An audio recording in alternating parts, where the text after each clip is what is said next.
बिस्मिल्लाहिर्रहमानिर्रहीम। लम्हा न्यूज़ के साथ मैं शहजाद मलिक।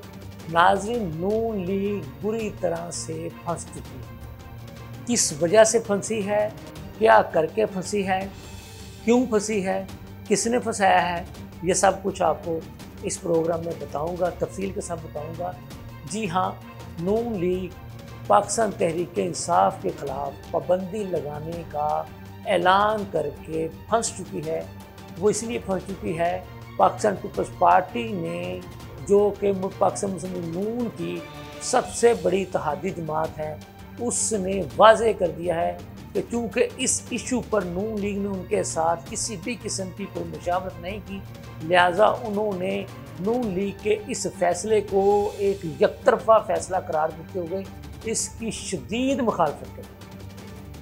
इसी तरह से अवामी नेशनल पार्टी ने भी नून लीग के पाकिस्तान तहरीक इंसाफ पर पाबंदी लगवाने के ऐलान की भरपूर मुखालफत करती। इसी तरह से जमात इस्लामी पाकिस्तान के मरकज़ी रहनुमा लियाकत बलोच साहब ने भी नून लीग के इस ऐलान की भरपूर मुखालफत करती।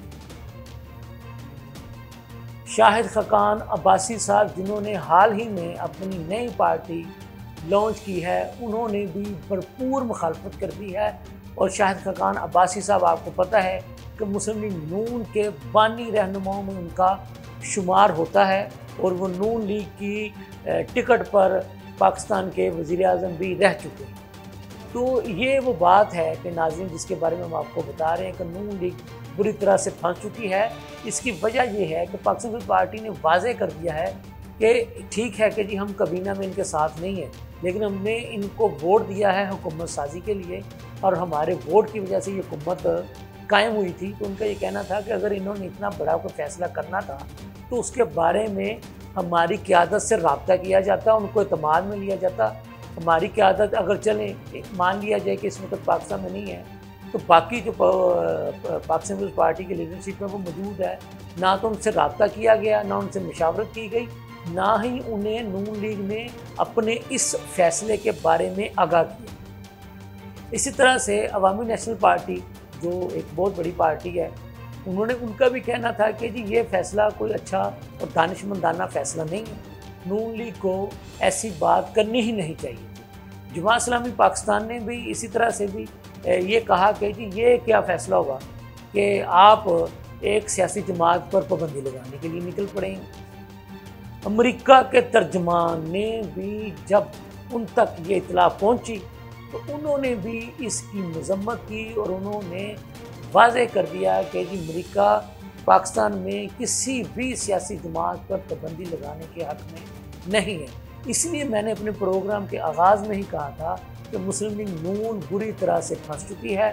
बुरी तरह से फंस चुके का लफ्ज़ मैं बार बार इसलिए इस्तेमाल कर रहा हूँ कि जहाँ पर नून लीग की अपनी इत्तेहादी जमातों ने इस अमर की मुखालफत की है, तो वहीं पर अमेरिका के तर्जमान ने भी इसकी बुरी तरह से मुखालफत की है।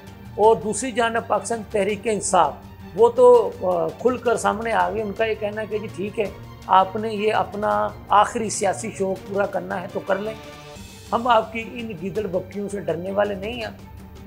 अदालतें मौजूद हैं, आप रेफरेंस हमारे ख़िलाफ़ फ़ाइल करें, हमारी पार्टी के वकला उसका मुकाबला करेंगे। तो नाज़रीन, बात यह है कि किसी भी सियासी जमात पर पाबंदी लगवाने की बात करना, ये बहरहाल जो बाकी जो सियासी नाक़दीन हैं उन्होंने भी इसको अच्छा नहीं सराहा है। और ख़ुद मुस्लिम लीग नून के भी वो लोग जो कि जमहूरी आज़ादियों पर यकीन रखते हैं, उन्होंने भी नून लीग की अपनी ही इस जमात के फ़ैसले की दड़पड़दा कहने के मुखालफत की है। वो भी ये चाहते हैं कि इस तरह की पाबंदी नहीं लगनी चाहिए। अलबत्ता सियासी मुखालफ का मुकाबला सियासत के मैदान में होना चाहिए और वो भी सियासी सूझबूझ के तहत होना चाहिए, ना कि इस तरह की पाबंदियाँ लगवाने जैसे इक़दाम करके होना चाहिए। तो बात यह है कि अब चूँकि मुस्लिम लीग नून के जो तर्जमान हैं अता तारड़ साहब, उन्होंने ऐलान किया था, इसलिए ये बात उनका ऐलान, चूँकि वो वफाकी वज़ीर इत्तलात व नशरियात हैं, उनका ऐलान हुकूमत का ऐलान ही समझा जाता है। लेकिन हम आपको ये बता दें कि बहुत बुरी तरह से इसका रिएक्शन आया और आप ये कह लें कि किसी भी कॉर्नर से मुस्लिम लीग नून को उनके इस ऐलान की हमायत नहीं मिली। हाँ, अलबत्ता पीपल्स पार्टी वालों ने यह ज़रूर कहा है कि PTI के इस तरह के बयान, जैसे कि उन्होंने IMF को ख़त लिखा था कि जी हुकूमत पाकिस्तान को कर्ज ना दिया जाए, उनका ये कहना था कि ये बयान उनका काबिल मज़म्मत है। इसी तरह से 9 मई का जो PTI ने जो एक तयशुदा मनसूबे के तहत एक काम किया था, उस पीपल्स पार्टी ने खुले दिलों से मज़म्मत की है।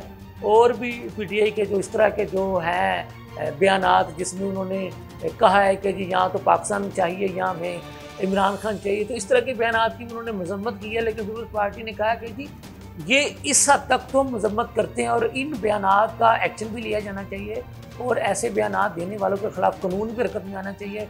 और जो 9 मई के मनसूबा साज थे या जो लोग उसमें मुलव्वस, उनके ख़िलाफ़ कार्रवाई भी होनी चाहिए। लेकिन उनका ये मौक़िफ़ वाज़ेह है कि किसी जमात के ख़िलाफ़ पाबंदी नहीं लगनी चाहिए। अब ये ऊँट किस करवट बैठता है, ये तो आने वाला वक्त ही बताएगा और इसका रिज़ल्ट यकीनन अब अशूरा मुहर्रम के बाद ही सामने आएगा। आज ख्वाजा आसफ़ साहब ने भी काफ़ी हद तक अता तारड़ साहब के बयान की आप कह लें कि तशरीह करने की कोशिश की, लेकिन मैं समझता हूँ कि अगर उनकी प्रेस कॉन्फ्रेंस को भी बगौर देखा जाए तो वो भी अपनी पोजीशन वाज़े करने की कोशिश कर रहे थे। और साथ उन्होंने एक जो एडिशन बात की वो ये थी कि उनका ये कहना था कि जो इत्तेहादी जमातों को इस इशू पर एतमाद में लेंगे। तो मैं समझता हूँ जो बयान उन्होंने अब दिया, अगर ये पहले दे देते तो शायद उनको इत्तेहादी जमातों की हिमायत हासिल हो जाती। हम लम्बा बलम्बा सूरत हाल से आपको इसी तरह से आगाह करते रहेंगे। इसके साथ ही मुझे इजाज़त दीजिए। अल्लाह।